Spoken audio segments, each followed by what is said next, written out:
GVMC 5వ వార్డులో 6 కోట్ల విలువైన అభివృద్ధి పనులకు ఈ రోజు శంకుస్థాపన చేసిన ఎమ్మెల్యే ఘంట ఈ నెలలోనే 25 కోట్ల పనులకు శ్రీకారం చుట్టామని తెలియజేశారు. అభివృద్ధి పరంగా ఆంధ్రప్రదేశ్ అగ్రస్థానంలో దూసుకుపోతుందని చెప్పారు. సింహాచలంలో సెంట్రల్ లైటింగ్ ఏర్పాటు చేసుకున్నాం. అలాగే ఈ నెలలోనే 7వ వార్డులో 7.3 కోట్లతోటి, 4వ వార్డులో 3 కోట్లతోటి, అలాగే మొన్ననే చంద్రపాలెం ఫుట్ఓవర్ బ్రిడ్జి 3.23 కోట్లతోటి, అలాగే కుమ్మరపాలెం ఎస్సీ బాయ్స్ హాస్టల్ 5 కోట్లతోటి. అంటే ఇవన్నీ కూడా ఎందుకు చెప్తా ఉన్నానంటే ఈ ఒక్క నెలలోనే దాదాపు ఈ 5, 6, 7 వార్డుల్లోనే దాదాపు 25 కోట్ల రూపాయలకు పైగా అభివృద్ధి కార్యక్రమాలకు మనం అంటే మళ్ళీ మనకి పాత పూర్వం వైభవం గుర్తొస్తా ఉంది. 2014-19లో ఏదైతే ఆ రోజు 4,700 కోట్ల రూపాయలతోటి అభివృద్ధి అంటే ఏంటో అందరికి తెలిసే విధంగా ప్రతి ప్రాంతంలో కూడా అటు గ్రామాల్లో కానీ ఇటు వార్డుల్లో కానీ ఆ రోడ్లు కానీ డ్రైన్లు కానీ లేకపోతే కమ్యూనిటీ హాల్స్ కానీ పార్కులు కానీ స్కూల్ బిల్డింగ్స్ కానీ ఇట్లా ఎక్కడ ఏది అవసరం వస్తే అవన్నీ కూడా మనం కార్యక్రమాలు చేసుకుని అభివృద్ధి అంటే ఏంటో అందరికి తెలిసే విధంగా ఆ రోజు మనం చేసుకున్నాం. మళ్ళీ అదే స్ఫూర్తితోటి మరి ఈ సంవత్సరం కూడా ప్రభుత్వ అధికారంలోకి వచ్చిన తర్వాత దాదాపు ఇప్పటికే 150 కోట్ల రూపాయల పైగా వార్డుల్లో అభివృద్ధి కార్యక్రమాలు చేసుకున్నాం. అలాగే మండలాల్లో కూడా ఎన్నో ఏళ్లుగా పెండింగ్ ఉన్న అభివృద్ధి కార్యక్రమాలు పూర్తి చేసుకుంటా ఉన్నాం. నిన్ననే మనకి అనంత పద్మనాభ స్వామి యొక్క దీపోత్సవం అయింది.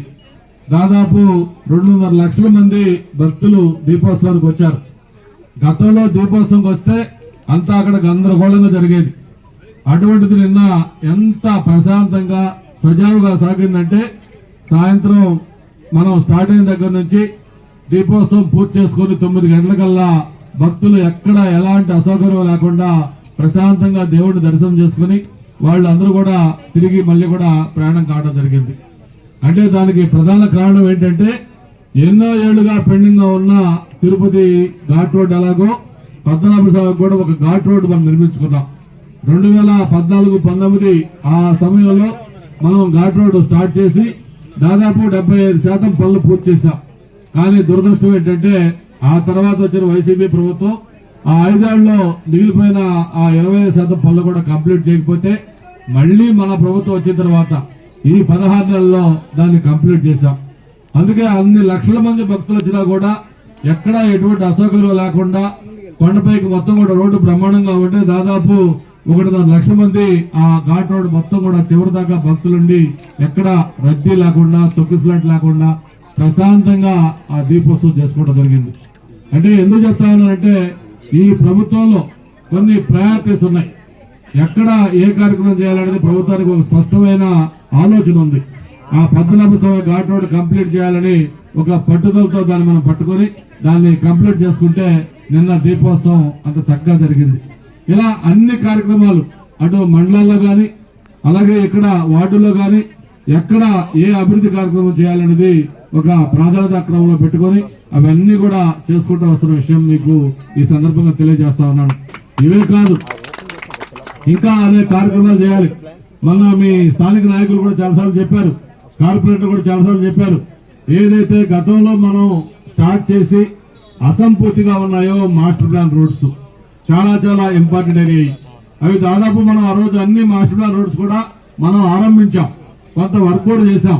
కానీ ఆ తర్వాత వచ్చిన ప్రభుత్వం వాటిలన్నింటినీ మళ్ళీ పక్కన పెట్టింది.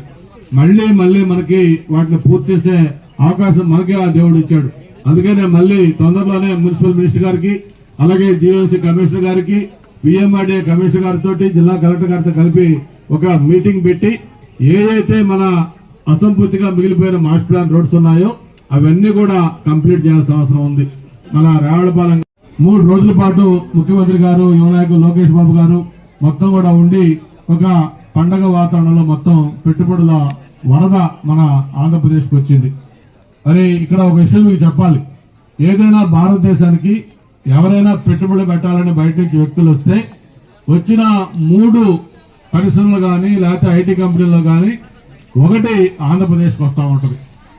మూడిట్లో ఒకటి ఆంధ్రప్రదేశ్కి, అంటే దేశం మొత్తం మీద వచ్చే వాటిలో 3వ వంతు ఆంధ్రప్రదేశ్కి వస్తా ఉన్నాయి. మరి ఆంధ్రప్రదేశ్కి వచ్చిన మూడిట్లో ఒకటి విశాఖపట్నంకి వస్తా ఉంది. అంటే మనకి 26 జిల్లాలు ఉంటే 26 జిల్లాలకు రావాల్సిన దాంట్లో 3వ వంతు ఒక్క విశాఖపట్నానికి మన భీమిలికి వస్తా ఉంది. మొన్ననే మనం లోకేష్ బాబు గారు మీరందరూ కూడా చాలా మంది వచ్చారు. మొత్తం ఒకే రోజు 5 ఇండస్ట్రీస్ కి మొత్తం ఐటీలకి శంకుస్థాపన చేసుకున్నాం. Raheja, world trade centre, SAIL, ఇట్లాంటి ఎన్నో కంపెనీలు మొత్తం శంకుస్థాపన చేసుకున్నాం. మళ్ళీ ఇంకొక 5-6 కంపెనీలు శంకుస్థాపన చేయాల్సిన అవసరం కూడా ఉంది. మొన్ననే మళ్ళీ లోకేష్ బాబు గారు చెప్పారు, అన్నా మళ్ళీ త్వరలోనే వస్తున్నాం, మిగతా బ్యాలెన్స్ వర్క్లు కూడా చేద్దామని చెప్పని. వీటన్నిటితో పాటు మనకి ఒక గేమ్ చేంజర్ గా ఉన్న గూగుల్, అలాగే టీసీఎస్, అలాగే యాక్సెంచర్, సిఫీ, ఇట్లా మొత్తం ప్రతి ఏ ఐటీ కంపెనీ పేరు చెప్పండి అవన్నీ కూడా మనకు వస్తా ఉన్నాయి. మరి అటువంటి ఈ పరిస్థితుల్లో మీ అందరూ కూడా ఒకటే కోరుతా ఉన్నాను, ప్రత్యేకించి మహిళలు, యువత, మీ ఆశీస్సులు, మద్దతు ఈ కూటమి ప్రభుత్వానికి కావాలి. మరింత ఉత్సాహంగా పనిచేయడానికి నిండు మనసుతో మీరు అందరూ కూడా ఆశీర్వదించమని చెప్పని కోరుకుంటూ ఈరోజు మొత్తం దాదాపు 12 కోట్ల రూపాయల అభివృద్ధి కార్యక్రమాలు ఇవి ఈ రోజు ముగింపు కాదు, ఇది ఒక ఆరంభం మాత్రమే. ఇంకా మనం చేసిన కార్యక్రమాలు చాలా ఉన్నాయి. చక్కగా మీ కార్పొరేటరు అలాగే మా స్థానిక నాయకులు అందరూ సహకారంతో ఏదైతే ఈ అభివృద్ధి కార్యక్రమాలు డోకా లేకుండా అన్ని కూడా చేసుకుందాం అని చెప్పి మరొకసారి తెలియజేసుకుంటూ మీ దగ్గర సెలవు తీసుకుంటాం.